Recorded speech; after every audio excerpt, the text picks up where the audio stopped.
Tervist! Mina olen Madis ja ma olen üks Seven Sense'i kaasasutajatest. Meie arendame telehaptilist tehnoloogiat pimedatele ja vaegnägijatele. Väga lihtsasti seletatavalt annab see võimaluse neile tunda enda ümber olevaid objekte, enda liikumist, kiirust, distantsi, põhimõtteliselt kõike. Projekti eesmärk on anda pimedatele ja vaegnägijatele võimalus tunnetada muuseumi eksponaate läbi puudutuse. Meie tehnoloogia töötab üldiselt väga lihtsal printsiibil.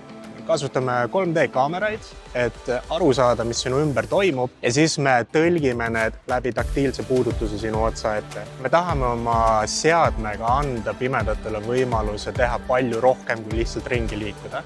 Me tahame, et neil oleks võimalus osaleda kultuuriüritustel, käia külastada muuseumeid ja mida iganes nende elus ette tuleb. Kui sinul on ka väga innovaatiline toode, siis ma kindlasti soovitan sul osaleda Tallinna Innovation konkursil. Meie oleme olnud seal juba 2 aastat järjest ja mõlemal korral oleme olnud väga edukad.